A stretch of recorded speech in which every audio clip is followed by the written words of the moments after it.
this was the biggest inspiration actually. Like honestly and openly saying, you you will play every game not more than 10 minutes. As I said, I think I still have 2 3 good years. Ball across to Dylan Mahé, double in flight. Oh, what a start! Into the net. She does it again. Yes. And Víctor are the champions of Europe. To come up with something here. What a game! Across the keeper. What a comeback!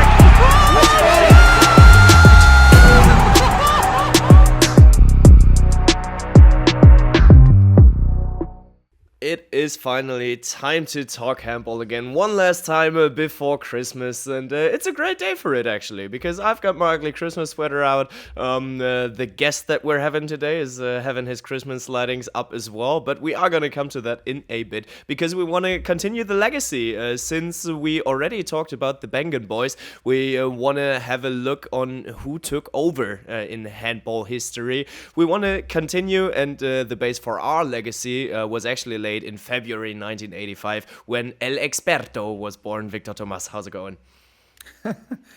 El Experto, well, actually you just called me under the name that one of our guests was called with his national team for a long time. Everything is good, you know. I just finished my father duties this afternoon, just 4.5 hours in the car, driving in a city. So I'm quite happy to be now settling down here, relaxing, and talking about handball. I see you're getting in the Christmas mood as well already. Just driving around, stuck in traffic. Yeah. Sounds exactly. amazing. Sounds amazing. And we keep going in our legacy. In 1989, when their sakkundig expert first saw the light of day, ladies and gentlemen, welcome back, Martin Vilstrup. Thank you, Bengt. Thank you. My evening was not that busy. I walked my dog and then I had dinner with my family. My mom cooked today, so she invited me over. So not that stressful as Víctor and Kentin. But yeah, in general, it's good. Getting cold in Denmark, but besides that, everything's good from my side. Sounds like a near Christmas experience on your side already as well. So not too bad here. And then let's complete the quadruple today, because we move on to the first real expert. Being born in 91, he debuted for the French national team in 2010. He has a second heart in Germany, but always stay true to Les Experts, the guy that is so keen to talk about that era that he was in this meeting half an hour early. Ladies and gentlemen, Kentin Mahé, how's it going? Hi guys, thanks for having me. We are recording end of November on a Wednesday. How does a regular Wednesday night look for you if you're not invited into a podcast? Wednesday nights looks like this. My son is learning how to swim, so I'm basically the guy who's driving around and sitting there for an hour and watching him progress in this, which is a cool thing to see, to be honest. And basically, training is done. If it's a normal Wednesday, today we had a free day, so we drive back home, and then we had family issues at home. How do you enjoy these Wednesdays? I do enjoy them. Why are you asking like this? I'm asking like this because I want to jump into the topic already a little bit. You used to play in the Champions League on Wednesdays as well, and then yeah. you decided to take the step over to Gummersbach. I do remember the summer 24, where there was a lot of talks about you and your person, how you wanted to continue your career until you actually said that you wanted to go to Gummersbach. So how did that decision came upon actually? Well, first of all, the decision was taken for me. I still had one optional year in Veszprém, but the club decision was to not take in consideration this extra year. We would have loved to stay one more year, but anyways, this is the life, and you have to move on. The project here in Gummersbach was growing, and it's still growing. The subjects here, I mean, all around the team, all around the club, all around the sponsors, and all the dynamic that is here taking place is huge. and that comforted me in this decision. Fair enough. I was just thinking about that there were a lot of other clubs interested in you as well, and that's why I was sneaking into the direction of knowing why it was Gummersbach that actually got your interest. So you do feel good with this decision, and you do like being back in the Rhineland because you already were there. Yeah, true. I was a fan, to be honest, to be back at the place that I knew. I thought it was a cool idea to get back to a place that I experienced before when I grew as a kid, to be honest, because I just left school and had my first experience outside of my father and my mom's place. So to be back as an adult, as a father, as a grown handball player, that idea was cool. That's also a soft skill that I chose and that I thought was important. Yeah. Yeah. Was it kind of closing a circle, because the first time I Yeah. remember you was in a tournament in Doboj playing with Gummersbach. True. Yeah, playing also a little bit in the left wing and in center back. And Yes. for me, when I saw the news that you were joining Gummersbach, the club has been struggling a little bit in the middle, when you were playing in Flensburg and in Vesprem, but they are back now in Bundesliga, already in European League after the promotion from second division to the Bundesliga. So was for you a feeling like closing the circle? You can call it like this, to be honest. Yeah, yeah. It's a good thing to say. Definitely. Um, Not the end. I mean, I still have 3, 4 good years, hopefully, fingers crossed. But yeah, you can call it like that. I um, liked the way how the club developed in the last years, and I wanted to be part of that project. Now I think we are a threat to all the German teams. Everyone who's playing Gummersbach is afraid of us. To be, I assume that it's kind of like of like that, and I like that idea, and I like to be part of that. Martin, you got another question about Canton, since we want to have a look at France today a Um, little bit, but just if there's something. I mean, it's more personal questions like a matter of also you have a father that used to play handball. It's around 300 games for the national team, and just sometimes wondering how much of a big of an impact he had on you becoming a handball player, and how you kind of grew watching him play when you grow up. And did also have an impact on the way that you play? To be fair, I mean it in a positive way. You have a very creative mind and a very good overview of the court, something you learned from your dad, father, and watching him growing up. Yeah, to be honest, we don't actually fit in the same shoes in talking about skills on the field, because he was Yeah. almost 2 meters and kind of a shooter and defender in the center. That's far away from what I am. Mhm. I will not call me a defense specialist. So, but actually, my father was had a big impact outside of the court in general in my life, because he's coming from the old school of handball, from the old school of training and of the old school of mentality. Let's call it like this. And so, very young, I remember like he asking me like, do you really want to do that? Do you really want to be the best? And do you really want to pursue your dreams? And do you really want to be professional? And when you're 12, 13, you answer like really easily, like, yes, of course, I want that. But he was kind of preparing me to this moment where, you know, probably a lot of talents just miss it. They miss the door. And I would say that helped me a lot, yeah. Sounds great. Sounds like a great background to build up a pro career on. And I mean, he did succeed with that because he raised one hell of a handball player, to put it like that. And today we want to have a look at what your father was being part of as well, because we want to have a look at the French national team, the golden French generation. And I mean, we already talked about the Bengan Boys. We already talked about Sweden. In the 90s, those were the guys that were stealing all the spotlight. So, from your perspective, it was probably the time when you grew up watching handball as well. Yeah, what did you think of Sweden back in the days? Well, the first memories that I have when I think about Sweden was 2001. Mm-hmm. 2001 and the championship final in France, in Paris, in the Bercy Arena, because my parents took me there.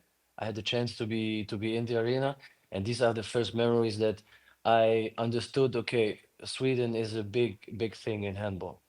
Mm-hmm. Yeah, fair enough. And they were the big rivals of France. Well, I mean, they were the big rivals of the rest of the world back in the days. Everybody wanted to beat Sweden. And as you're talking about 2001, it was the year when France got world champion there as well. In general, what standing had the French national team back in the days in France as well? So how was it perceived by the publicity? Uh, Hard to say for me. I was 10 years old, so I Mm-hmm. didn't really understand. I was just a fan, having posters in my in my room, trying to copy paste what I saw in the matches or in some games in television. Back then, television was the only reference that you had as a kid. So hard to say because exactly in that moment when they got a world champion, we just moved to Germany with my siblings and with my parents. So I didn't really feel the heat in France. Yeah, fair enough. I was at the arena in the semifinals and in the final, And you France were against there. Sweden. I You was you there, were yes, there. with the youth Spanish national team. It was like It was a parallel championship of youth teams, and I was there nice. with Spain. And for me, was the first time I was in a huge event like yeah, this final in Paris Bercy. It was just amazing experience, and I have very good memories. Nice. Would you say that that was the time where you could put a start of the era of Les Experts? That's a hard one. I wouldn't say it was a start. I think some of the players who were playing in that final in 2001 put the seeds for the Les Experts, and also put their names in which what for me is the best national team that has existed ever at this, since yeah, I think Sweden, it was amazing in the 90s, but I think that France was more dominant, and I think that Denmark now is dominating a lot, but still not at the same level of Les Experts.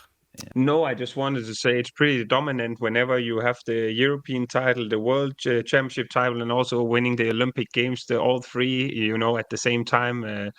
Was it in 2008, the Olympics they won, in 2009 the World Championship, and then the European Championship? Then you're pretty dominant, and when you can do that more than one time, and back to back win the Olympics, then yeah, for me it's hard to say whenever did it start. I mean, they won it, as Victor also said, in 2001, but was it more consistently that they were dominating every tournament? Was it from the 2006 when they also won the European Championship, and then it just lasted 10, 11 years, and then they had some years after 2017, and then they won again the European Championship? It's hard to say because there were great players also before, but I think from the time period when you win the European Championship, World Championship, and Olympic Games, then it says itself everything. That's when you have every title that every team is competing for, then you are pretty dominant. And let's be honest, what Stefan Lövgren said that Sweden were lacking was the Olympic title. Yeah. Yeah. I would like to ask you, Kantan, because throughout this time of Les Experts, it has been more than one coach in the team. And how did the team coped with these changes? Because I think it has to be difficult to be used of something for a long time and then suddenly make a change and still working as a group and working as a team in the playing court. I would like to ask you a question because we're talking about Les Experts, but until when, like starting from which year and until which year you want to, include it? Yeah. That's a good question. I, I, yeah. I mean, for But me we are personally, I doing the wrote down. questions here, so, Yeah. That's a good way to escape a question there. Yeah. But that's actually why I was aiming for that question as well, to look at the start of that dominance era, because it was in 2001 that Claude Onesta actually took over. But, well, you're the expert here, so you can tell us, is there even a frame to put around Les Experts? Yeah, I would say so. I would say it started 2006, starting from the European Championship in that they got Switzerland. in Switzerland, yeah. Yeah. And it got until, to be honest, oh, it's hard to say, but I would say until 2014. Why 2014? Yeah, because then suddenly William Acambre and Baraché and other players, I cannot, Guillaume Joly. Guillaume Joly, they don't play the biggest role that they played before. And then suddenly you have a different generation who is starting over. I would say, let's say 2006 until 2014. I think it's fair to say like this. No, Yeah. because if we say that this era ends 2014, then actually the team had only one coach. Yeah, Um, but yeah, because yeah, I think that the trophies that you got during this era were very yeah, consistent, with the 2013 Spanish World Championship exception. yeah, Uh, but after 2014, you have been consistently winning medals. Maybe not yeah, that consistent gold as before, but still winning a lot of medals. mm, And then it yeah, was Didier coming in, yeah, and even with Guillaume also winning the German European Championship. yes. So yeah, I would like to know from your perspective how the group has been evolving with the change of players and the change of coaches. I think that the French national team has its own DNA, and I always said that like starting to play for the French national team was for me the biggest thing was it was an education on different levels, not only handball speaking, but like mentally speaking, because you get to know the closest that you get to know this DNA of winning, and you are surrounded by players who won everything multiple times, and who are doing exercises more, who are not cheating, who are thriving for greatness and always wanting more. And this is like an education for young players who come and who want to stay at their level. This was the biggest inspiration, actually. It's good that you start talking about your debut time. It was in 2010 when you first got into the team. How did you find your place in the team? So how easy or how difficult was it for you to find your spot, your role in the team? you know, the first times I went there, I was maybe 78 kilos playing playmaker back in the days and having to go one-on-one against Bertrand Gilles. Uh, uh, how can I put it in words? So it was easy.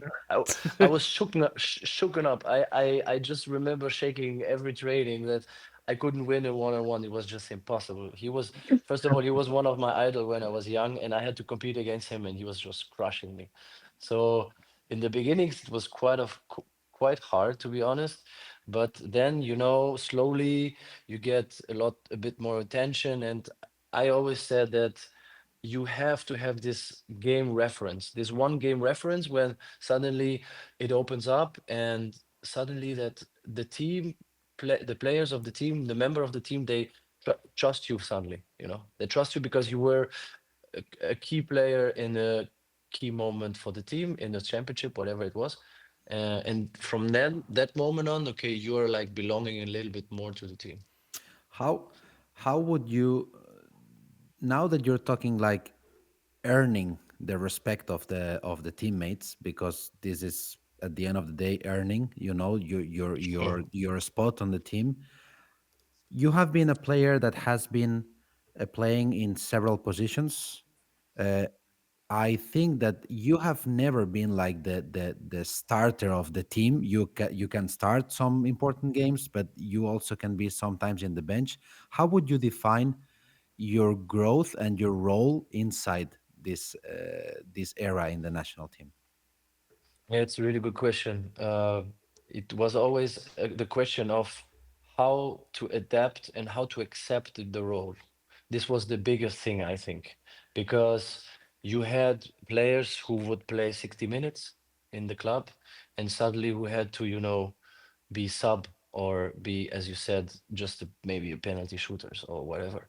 And so you really had to adapt to that system. And very early on, I remember Claude Onesta saying, like honestly and openly saying, you will play every game not more than 10 minutes. You can whine and whatever you say, you will not play more than 10 minutes, because you are here to only help this guy who is playing 50 minutes. Oh So he my was god. openly talking about it, and it was hard. I remember it really hard, and I remember mostly the whole team was not really happy about these words. Yeah. Also the guys, who were playing a lot, because they thought it was unfair, and he was using strange language. um, but it paid off. At the end, it paid off. And it was like this. I actually, if you are able to accept your role in French national team, um, then big things can happen. And if you're not accepting them, then it can be a big clash. Yeah. So I'm sure that at this moment this felt like shit, but now with the years, do you feel this was a good personal growth as a professional and as a person that this happened to you? Yeah, sure. Man, I was so honored, and of course I gained the trust of the team by my actions, but to be part of this journey is just the dream coming true. Mhm. And I never went to national team and said I want to be here as dominant as I wished I would be, and play like 50 minutes, shoot penalties, defend. Like, you need to find a way how to adapt. And if it made me a better person, or better handball player for sure. Yeah. And Because you, at the end, you could also, focus on different things, and you could really focus on several things and be sure, okay, I will be needed there. And I mean, on the other hand, that talking about you personally, and a, let's call it a difficult call that the coach made towards you. But on the other hand, people are always talking about, well, how do coaches keep their team together? How do they keep the spirit up in the locker room? And how do they manage many egos in one locker room? Do you think that those kind of words might be necessary to, well, keep an order in the team when there's too many good players? You have to divide, national teams from club teams, Hmm. because I think you cannot have the same output if you talk like this to club teams and to national teams, to be honest, because everybody knows it's a few weeks in the year, and you're fighting for medals. So you try to put your ego in the background. And yeah, I mean, definitely not nice to hear, but at the end, if you see gold medal after gold medal, something was right about that. Yeah. I mean, just also when the preparation for it, and then you look at the names who represented the French national team in the years that we looked at. It's always dangerous to start naming all the names, because then you maybe lack some of the names or forget to Yeah. mention something that should be. But what I kind of then came to me is that I don't think that. What for me came to my mind when I thought about the French national team and this dominance was also that even though there was a lot of great players, I don't feel like there were many egos that overshined the team. So in that sentence, a lot of people kind of accepted their roles, and everybody played for the team. So it was always a matter of getting the best performance for the team and not individual. From my side, when I watched the French team, and what they also could do is change players actually. So they didn't drop in levels when they had to change the players. They could keep the same consistency throughout the games, and I thought that was unbelievable. But also that made me think that I wanted to ask you, between all the gold medals that you have won, what is the strongest memory for you in terms of the titles you won, or is there one that specific stands out more than another one? I know it's tough to choose between. It's not like you can say one is more important, but is there something very particular that stands out, Olympic Games or World Championship, because the way you got the medal, or the way you came there, personally, or maybe as a team? Yeah, good question. I think I will take the Olympic gold medal in Tokyo because of the fact that we lost 5 years ago, you know. Yeah. We lost in Rio this final, which was devastating, and it was kind of a motor, kind of a fuel for the months after and the years after it, so it won't happen again. And as this happened, I don't know if I ever felt this relief, to be honest. Okay. Um, it was great. And I put it at the same level as the last medal I won, and it was in the Euros 2024, because it was in front of my kids, of my wife and my parents, and it was in Yeah. Germany, which you said has a special place in my heart, which is true. And it was, yeah, kind of, the perfect spot. Yeah. Yeah, and not far from your new old home, however you might call it, either, in Cologne. Yeah. That is actually just around the corner, so it is great that you got to share those moments.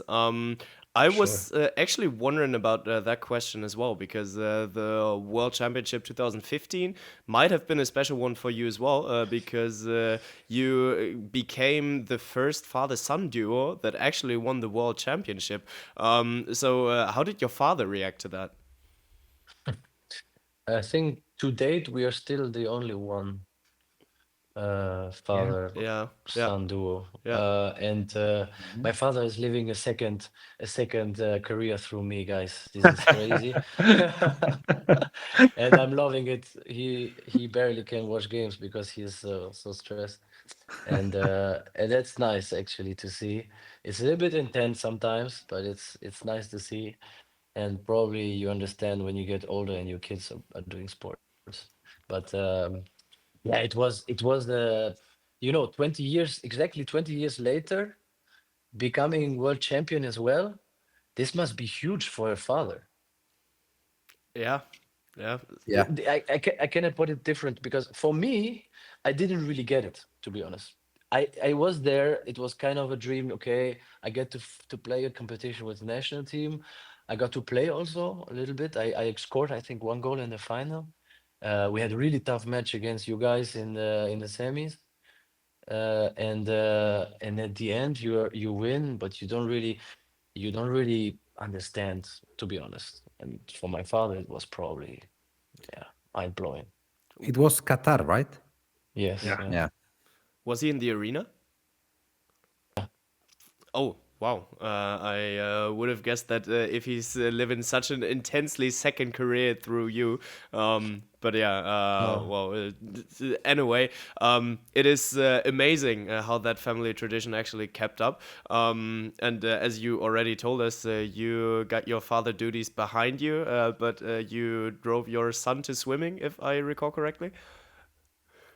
So, Yeah. so will the World Championship torch be passed on over to the swimming medals? If I see what he's able to do, I will never say, guys, he's gonna be the next Michael Phelps. No way. No way. Just taking the water in his mouth and, Well, let's put it the next Léon Marchand, okay? okay, Léon Marchand then maybe. Fair enough. But yeah, actually, your legacy in the national team actually continued for a little bit, and you actually just retired in October 25. How does the team handle the pressure that is being passed on to them? Because that suits your question from earlier as well, when to put that frame around Les Experts, because still to this day, if you Google Les Experts, the media is still writing about it. So the French national team will always be considered as Les Experts. I mean, as the reigning European champions, obviously they can handle it. But do you feel like there's higher pressure on them than on other teams? Now, yes, a little bit because they haven't won. I mean, they haven't won Olympic at home, first of all, which was a big pressure. And to be honest, maybe one of the reasons why we lost control.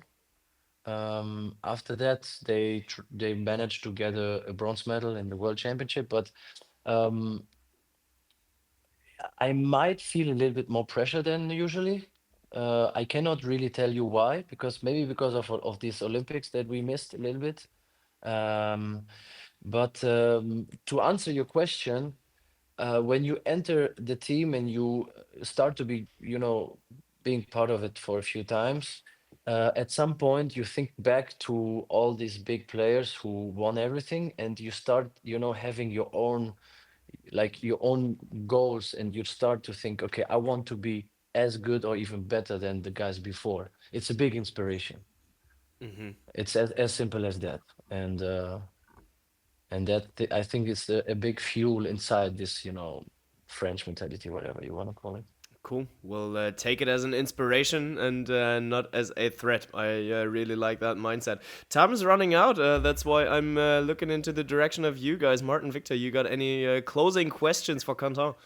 I wanted to make another question. It's not on national team direction, it's on your career direction. So, how is it that such a good player, an important player in French national team, has never played in France? Yeah, good question. I mean, it's still Yes. possible Yeah. someday. As I said, I think I still have 2, 3 good years. You But have it. Make it 4. yeah, make it 4. Well, why? Because there has been a lot of contact with different French teams, but I don't know. I always felt the project somewhere else was a little bit brighter and more attractive. Um, I would love, by the way, to experience the French life with my family. It would be a big change for us. So, big question mark, and I leave the door open for the next years. Okay. Martin, how about you? No, just wishing the best of luck. I mean, I know Content also speaks a lot of language. He used to also live in Scandinavia, if I remember correctly, in Sweden and then Germany and Hungary as well. So, yeah, I cross my fingers for him if he wished to go to France that it will succeed, but also just the best of luck in Gummersbach and whatever comes, and for the maybe upcoming Michael Phelps as well. We will see. Or my daughter. Yeah, we will Yeah, see. exactly, Yeah. exactly. Well, Yeah, thank No, you it's very much. impressive. there wasn't a Michaela Phelps so far, so why not fill the gap? Why not fill the gap? Why not? Cool. Yeah. Then, Kentin, we keep our fingers crossed for you. Thank you so much for the insights and for your time. It has been an honor talking to you. Thank you very much, guys. It was an honor to me, and yeah, good luck with the podcast. I'm probably living here. What an amazing guy. I really loved the talk with him. It was unexpectedly open and honest. I didn't expect it that, well, Claude Onesta would be that open and direct, especially to a back then young player, Victor. But that is always what you say. You don't get these kind of coaches today anymore, do you? Not that often, I would say. I would say that maybe some of the coaches out there right now, they can say something like this to a player. And I think that you can say the same thing, but create a different impact to the player, you know? I think that people management is the most difficult thing as a coach to do. It's much more difficult, in my opinion, than prepare a game tactically. So I think that in this case, it probably would have been much more useful to just take him away from the group, to tell him how much, as a coach, he value the what Cantan is giving to the team, and how much he can value the way he has of revolutionate the game, and that he really need the player for 10 minutes, because maybe these 10 minutes are the most important 10 minutes on the game. So I think that right now the young players are luckier than this is not the style anymore. And I loved it. I completely loved it when he explained the story, because I know, of course, some of the stories, but to be in a team meeting, seeing this live, wow, that's hard. That one of your guys, that who is going to fight next to you for big things, is getting this. That's hard. And for me, it was great that he could explain this. Yeah, completely understandable, Martin. Yeah. No, I just wanted to say in the case of Mahé, he is still and was also at that time very versatile and very gifted talent in a sense that you could play him as a left wing, he would do the job. You could play him as a playmaker, he would do the job, even as a right back or left back. So in that sense, he was very good for a team to have, because you could put him in every position. Even though it was for 10 minutes only shooting the penalties, he would often have an impact, because he as a player is very creative and can do a lot of stuff, even though he's playing different positions. But But yeah, now that he's not here, and now that you said this, it came to my mind that I don't know, what do you guys think, but I think that sometimes this versatility has played against him, because yeah, for I think sure. that sometimes people has never seen him as a pure playmaker, for example, and maybe some coaches have used him uh, as a joker, Yeah. and I think that sometimes it has played in his favor, and sometimes it has played against him. Yeah, especially the part of the Joker part, because he can go in and change the game because of the way he plays, and there you're totally right. But and I mean, in the sense of the French national team in the early years, maybe it's also beneficial for him that he, could play many positions. But later on, I actually agree also, and maybe it would have been nice to also ask if he wished for himself maybe to play more of a playmaker or more of different positions, because. It's something that you see the players that can play more than position often in some way get forgotten a little bit about what they or where they really came from, what position they would prefer to play. So yeah, it's an interesting topic in general, but that's the dangerous part of being a national team with so many great players also. But for himself personally, probably it's been like this joker role to go in and change the games in 5, 6, 7 minutes. Yeah, and that's what he did get the trust for through that era. And I mean, not many people can say that they had a spot in Les Experts era, and he was able to do so. because of being so versatile. Because it's always the question when you perfectionize your position, but there's 2 3 people even better than you. And I mean, look at that time of French national team. It was tough to get past them. Then is the question if it would have been enough. Because yeah, to get past a Nikola Karabatic, well, newsflash, that won't be an easy task. But yeah, and that made me think about also which players would you like to mention whenever you speak about that kind of era they had? Because I mean, there's a lot of players also. Bertrand Schill, I also loved him watching him play when and Kentin also mentioned him. Yeah, I was just It about to could say in the also first training session, he didn't love him. exactly, and then there were Abalo, and people would probably also say Thierry Omeyer because after him there was some kind of a gap where France also struggled to find a goalkeeper that was as consistent as him. Then you have Karabatic, Dinar, Narcisse, but one player maybe I would like to mention that people don't think is for me very likable is Jérôme Fernandez.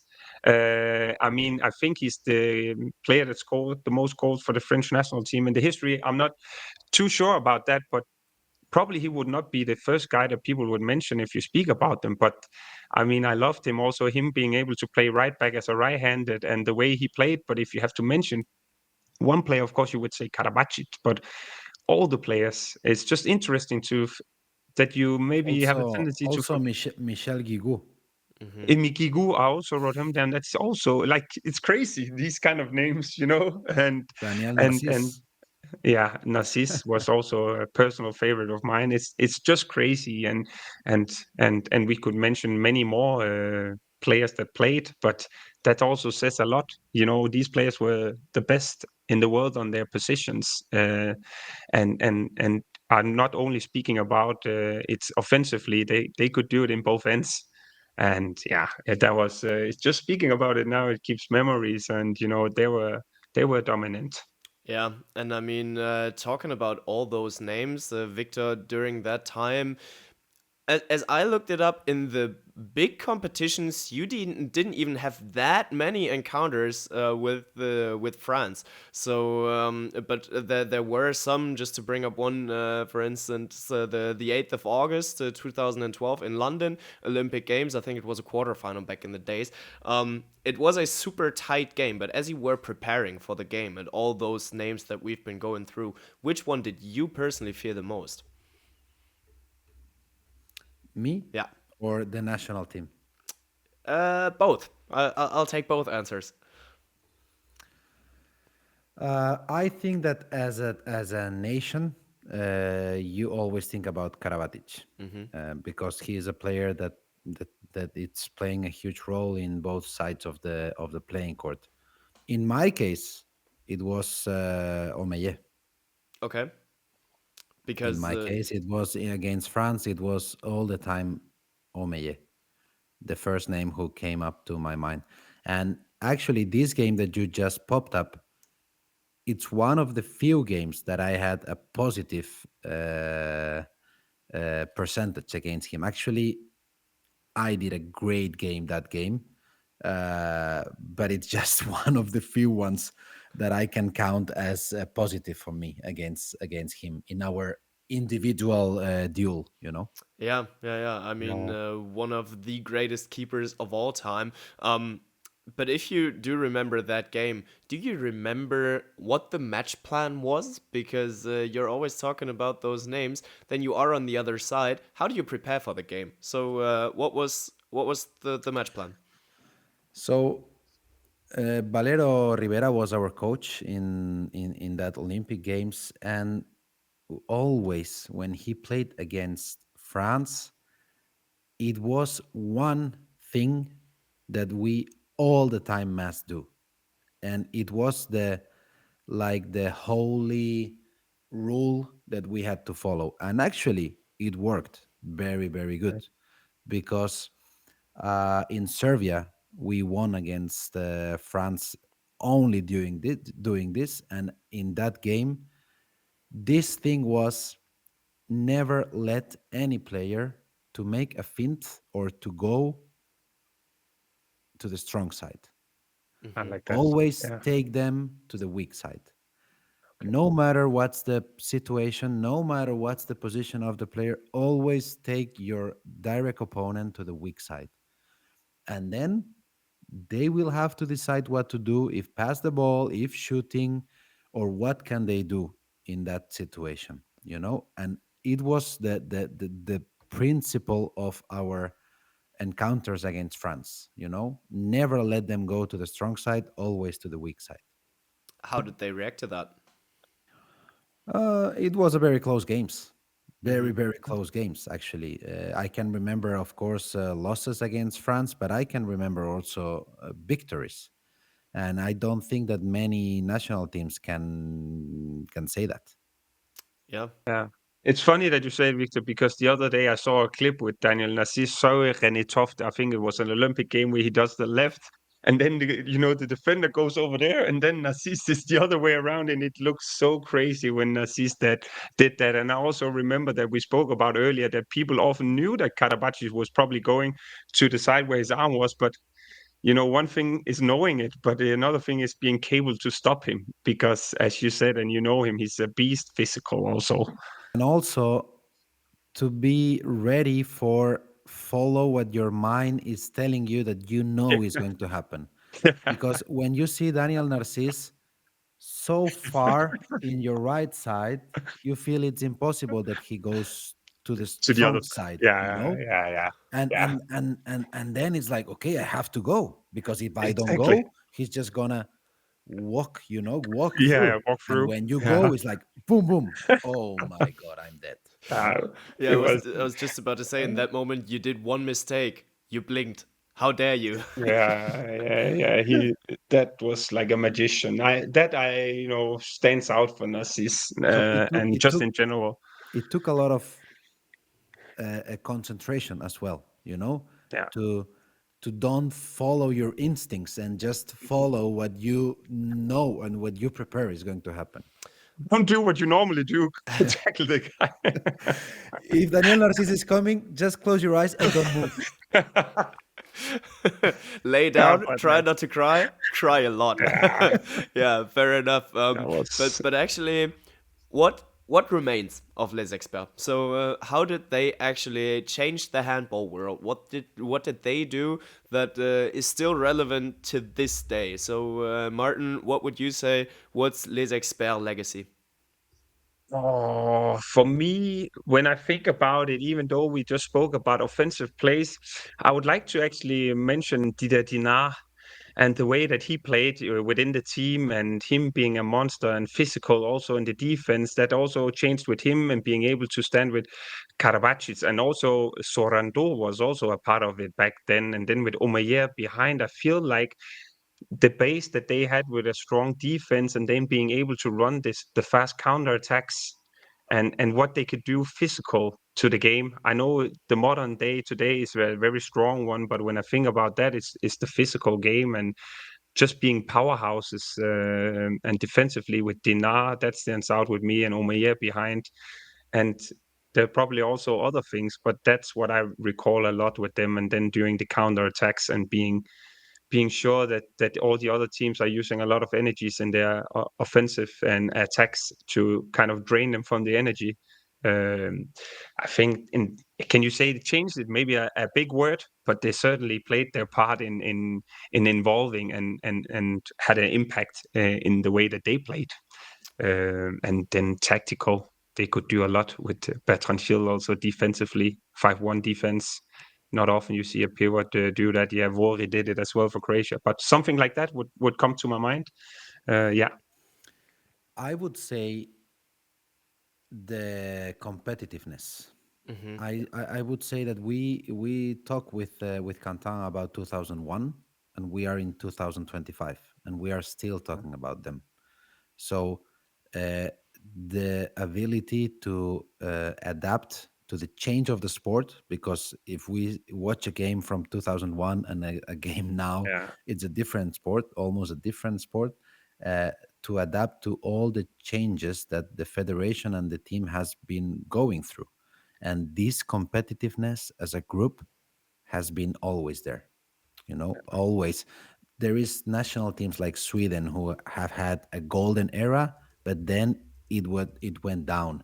That's true. Spain, Croatia, Denmark, maybe I would say also stand there, but I don't think as strongly as France, you know. But they always have been there, always, Yep. and I think that's very difficult. Maybe It's even. probably only, yeah, sorry. No, go No, ahead. it's just probably only from the, can you say in 2018 they won bronze, and then until they won the European Championship also here again in 2024, there was maybe a little bit of lack of medals, but I agree. In the earlier days, they were also very good at winning maybe the close games. I don't know if it's just a belief in the team or the confidence or handling pressure in general, because they've been in so many finals and semifinals and whatever, but yeah, it stands out to be dominant for 2.5 decades.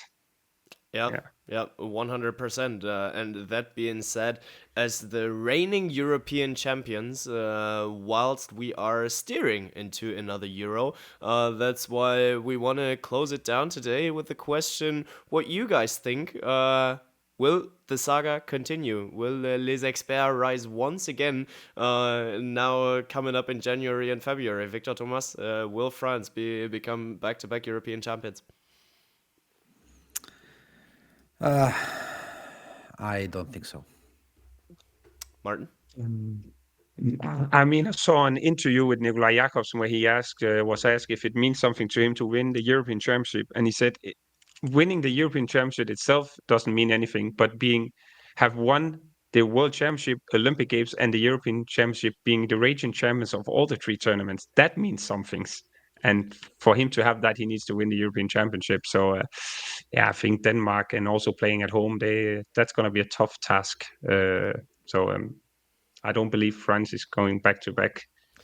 Yeah. I think they are clearly one of the favorites, and I think that if there is a team that can win against Denmark Sure. in Denmark, is France. But I think that Denmark is so experienced that this playing home championship, it's not gonna be extra pressure for them.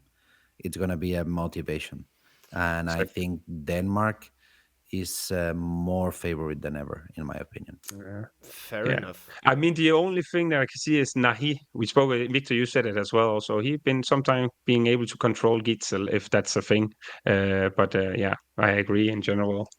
But France can do it as well. Yeah, and we have seen it that they are able to take down Denmark.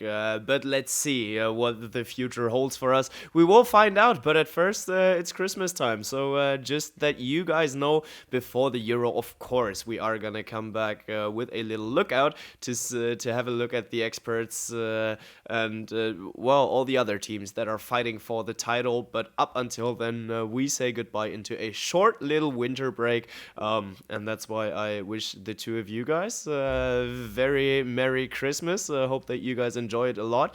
And yeah, Víctor and Martin, it has been a pleasure with you guys this year. Likewise, my friends. Yeah, the same to you, Bengt. Enjoy the Christmas. Enjoy the fatty food that you are going to eat, and all the drinks that you're gonna drink. So nothing different other than a regular Tuesday, but that's a different story. No, I'm just joking. So with that being said, Martin, Merry Christmas to you too. Thank you. Happy holidays, guys, and also to all the listeners out there. And we will be back, as you said. It's been a pleasure so far. Cool. Then catch you around next year when it will be time to talk handball again. Ball across to Dylan Mahé, double in flight. Oh, what a start! Ooh, into the net. She does it again.